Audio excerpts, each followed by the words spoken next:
राष्ट्रीय मजदूर कांग्रेस द्वारा लाल पुष्पराज सिंह को मध्य प्रदेश यूथ इंटक का प्रदेश अध्यक्ष नियुक्त किया गया है।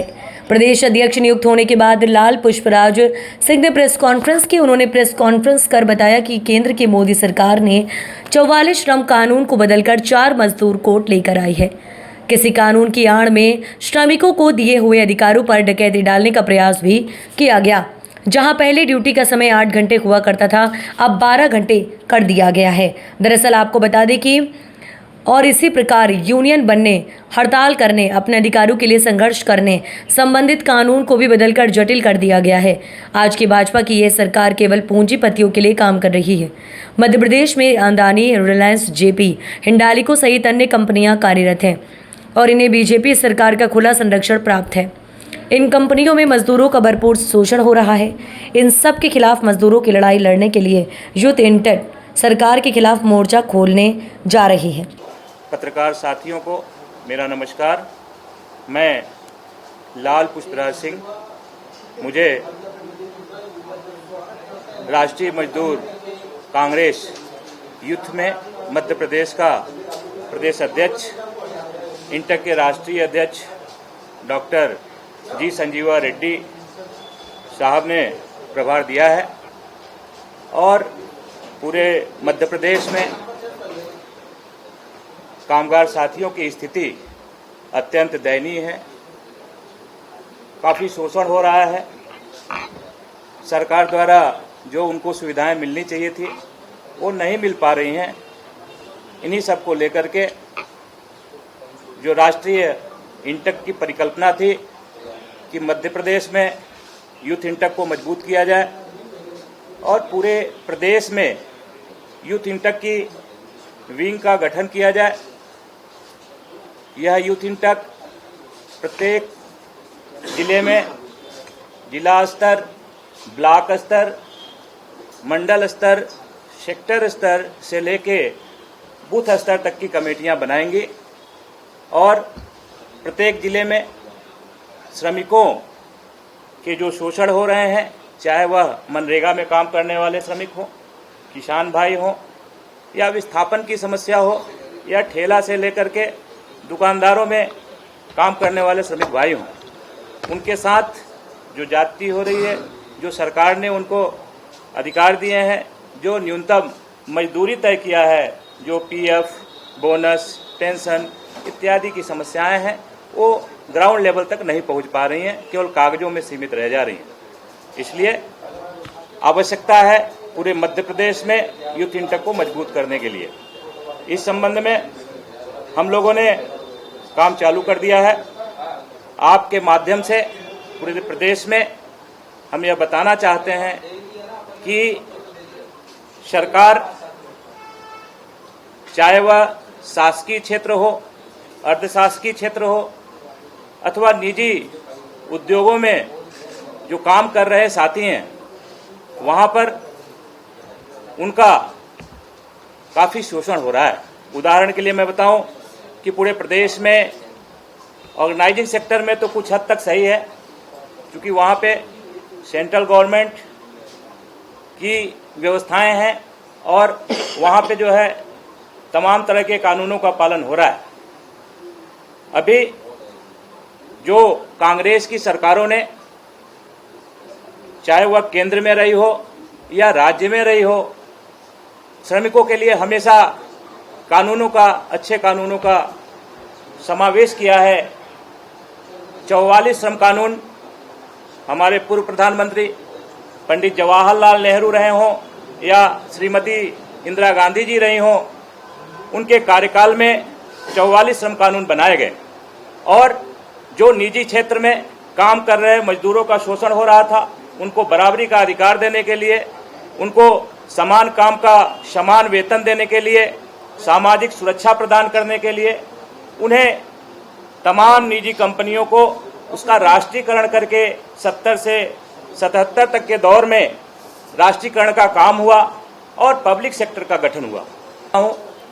कि इन कंपनियों ने अभी हाल में ही, अभी कल हमें जानकारी मिली कि हमारे एक श्रमिक नेता थे, जितने गैर भाजपा नेता हैं, यदि कोई श्रमिकों के लिए, उनके हितों की रक्षा के लिए आवाज उठा दिया तो उनके ऊपर मुकदमे लगा करके उन्हें जेल भेजने का काम कर रहे हैं। कल हमारे, चूंकि मैं सिंगरौली जिले से आता हूं, साथियों मैं बता दूं कि मैं सिंगरौली जिले से आता हूं, वहां 9 कोयले की खदान है, 3 एनटीपीसी के पावर प्लांट हैं, हिंडाल्को, अदानी, जेपी एवं अन्य कई कंपनियों की निजी उद्योग स्थापित हैं। और वहां से मध्य प्रदेश में मुझे लगता है कि दूसरे नंबर का सबसे ज्यादा रेवेन्यू जनरेट करने वाला वह जिला है। लेकिन लाखों की संख्या में श्रमिक वहां काम करते हैं और स्थिति आज ये आ रही है कि यदि कोई श्रमिक नेता, कोई विपक्ष का नेता किसी भी श्रमिक के हित में, किसी भी विस्थापित के हित में कोई आंदोलन करता है तो उसको जेल में डालने का प्रयास किया जाता है। सिंगरौली में एक देवसर विधानसभा है, वहां पे भाजपा के विधायक राजेंद्र मेश्राम जी हैं। अभी जानकारी प्राप्त हुई, कल एक श्रमिक नेता पर उन्होंने स्वयं जाकर के SC/ST का मुकदमा लिखवाया है। बड़ा आश्चर्य होता है कि जिनके कंधे पे सुरक्षा की जिम्मेदारी है, पब्लिक ने चुन करके उनको मजदूरों की रक्षा के लिए, हितों की रक्षा के लिए चुना है, और वही जो है खुद तो रक्षा करते नहीं हैं, कंपनियों के बीच में मिलकर के काम करते हैं, और यदि कोई उस और अपनी आवाज को बुलंद करता है तो उसको जेल भेजने का काम करते हैं। आज इस प्रेस के माध्यम से मैं आपसे आग्रह करता हूं कि तमाम मजदूरों के हित में यह संगठन काम करेगा और कांग्रेस के साथ मिलकर के मजबूत करने का काम करेगा, ताकि आने वाले समय में हम कांग्रेस के विचारधारा के संगठन है और कांग्रेस के एक विंग है। कांग्रेस को आगामी चुनाव में, चाहे वह नगरीय स्तर का निकाय हो अथवा विधानसभा हो, लोकसभा हो, पूरी ताकत से हम लोग विंग को मजबूत करके कांग्रेस की विचारधारा को मजबूत करने का काम करेंगे और पूरे प्रदेश में इसके लिए काम करेंगे। पीछे कांग्रेस पार्टी की कभी यह नियत नहीं थी कि बहुत ज्यादा मुनाफा कमाना है। यह नियत थी कि जो काम कर रहे हैं श्रमिक हैं, उनके परिजनों का, उनका जीवन स्तर उच्च हो, एक अच्छा शिक्षा मिले, समानता का अधिकार मिले। लेकिन जब से भाजपा की सरकारें केंद्र में, राज्यों में आई हैं, साथियों, लगातार जो वो सुविधाएं जो हमारे श्रमिक नेता लड़ करके, काफी आंदोलन करके उन्हें जो प्राप्त हुआ था, वो सारी सुविधाएं धीरे धीरे कम होती जा रही हैं। यह भाजपा की सरकार पूंजीपतियों के लिए काम कर रही है। जैसे उदाहरण के रूप में मैं बताऊं, जो 44 श्रम कानून थे, भारत सरकार ने उसे वापस लेकर के 4 श्रम कानूनों में परिवर्तित कर दिया है।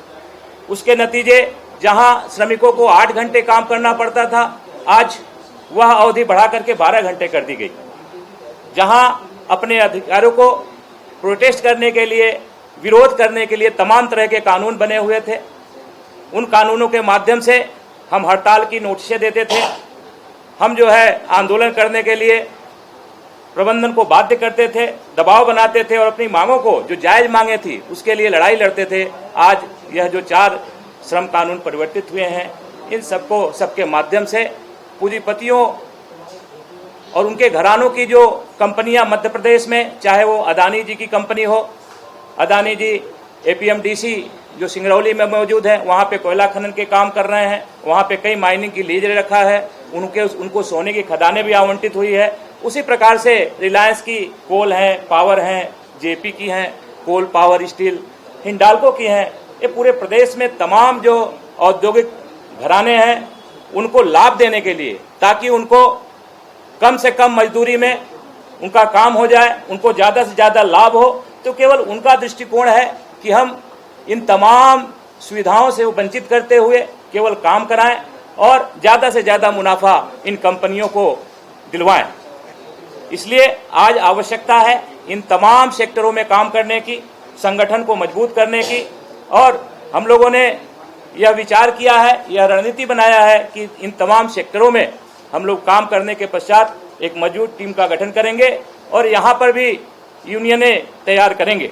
मध्य प्रदेश कांग्रेस के प्रदेश सचिव भाई राजकुमार सिंह जी, अभी हमारे यूथ इंटक के प्रदेश अध्यक्ष पुष्पराज सिंह जी, जैसा कि इन्होंने सारे बिंदुओं पर अपना बिंदुवार आपका ध्यान आकर्षित करने का कष्ट किया, इसी कड़ी में मैं यह बताना चाहता हूं कि आज देश के अंदर इतना बड़ा संकट आ गया है कि हमारी आज़ादी, हमारे बोलने के अधिकार, हमारे आंदोलन के अधिकार इस प्रदेश की सरकार और केंद्र की सरकार ने छीनने का काम किया है। मित्रों, यह मैं बताना चाहता हूं कि जब वर्ष 2014 में देश की सरकार मोदी जी के नेतृत्व में बनी तो उन्होंने संसद की ड्योढ़ी चढ़ने पर अगर कोई पहला कानून बनाया तो वह कानून बनाया जो देश की आखिरी पंक्ति में खड़े हुए मजदूर, जो कि देश की आखिरी पंक्ति में खड़ा हुआ वह वर्ग, जिसके लिए उन्होंने कानून बनाया, जो कि हमारी पूर्व सरकारों ने 44 कानूनों का, श्रम कानूनों का गठन किया था, उसको खत्म करने का काम किया और उसके एवज में उन्होंने 4 श्रम कोड का गठन किया। आज स्थिति यह है कि श्रम विभाग के अंदर अधिकारियों नदारत हैं, इंडस्ट्रियल कोर्ट में जजों का अभाव है, लेकिन श्रम विभाग की ओर कोई ध्यान नहीं दिया जा रहा। श्रम विभाग का गठन श्रमिक के हितैषी कार्य के लिए किया गया था, लेकिन आज श्रम विभाग का कार्य सिर्फ उद्योगपतियों की सुरक्षा देने का हो गया है। इसलिए इन तमाम मुद्दों को लेकर के हम यूथ इंटक के माध्यम से प्रदेश के अंदर उन वर्गों के लिए काम करेंगे जो देश के लिए आज उनकी कोई यूनियन नहीं है। इस देश के अंदर, प्रदेश के अंदर गिग वर्कर हैं, गिग वर्करों के लिए संगठन का अभाव है, ड्राइवरों के संगठनों, खेतीहर मजदूरों के संगठनों का अभाव है। उन तमाम यूनियनों का, चाहे औद्योगिक क्षेत्र में हो चाहे असंगठित क्षेत्र में हो, हम उनके लिए गठन करेंगे। और आज विडंबना इस बात की है कि देश के अंदर जो पब्लिक सेक्टर, हमारे भारत सरकार के पब्लिक सेक्टर बनाए गए थे, उन्हें निजीकरण करने का जो इस देश केंद्र सरकार की कुंठित नीतियां चल रही हैं, उसका हम भरपूर विरोध करते हैं। आज देश 4 लोग चला रहे हैं, अडानी और अंबानी और अमित शाह और मोदी, इसका हम भरपूर विरोध करेंगे। और जैसा कि मेरे मित्र साथी पुष्पराज ने बताया कि हम सब आज इस संकल्प के साथ उठेंगे कि हमें देश में कांग्रेस की सरकार की आवश्यकता है, क्योंकि इंटक का गठन कांग्रेस की विचारधारा से जुड़ा हुआ संगठन है। इसलिए हम सब कांग्रेस के नेतृत्व को मजबूत करने का काम करेंगे, वहीं हम अपने मजदूर साथियों के लिए कृत संकल्पित होकर काम करेंगे। धन्यवाद। जय हिंद, जय भारत।